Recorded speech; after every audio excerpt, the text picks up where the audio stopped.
大家好，我是夏妈。今天用2个鸡蛋和白萝卜来分享一个不一样的美食。这个是从家里带回来的萝卜，水分呢比较多，也比较甜。刮去外皮后，给它擦成细丝，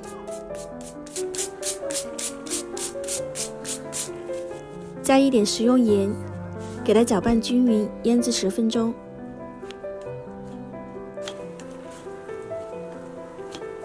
在碗里扣入2个土鸡蛋，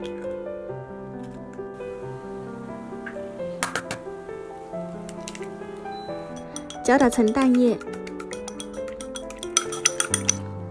腌好的萝卜把水分挤干，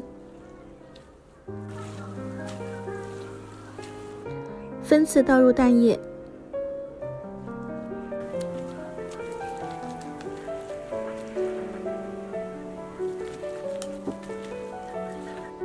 全部裹好后，再加入玉米粉，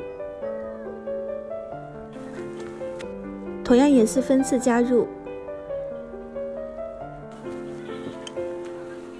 搅拌成这种散开的状态就可以了。笼布记得打湿，再把拌好的萝卜丝放进去，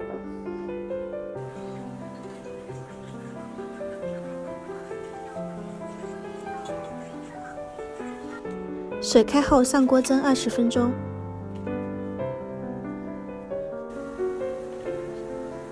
在蒸的过程中，准备一些蘸料，大蒜里面加入一点点盐，给它捣碎，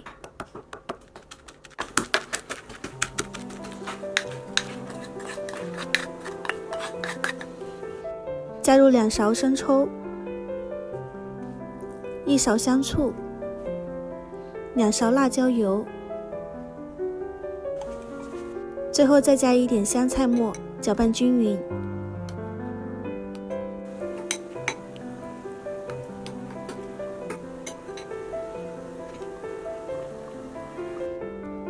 蒸好后给它抖散，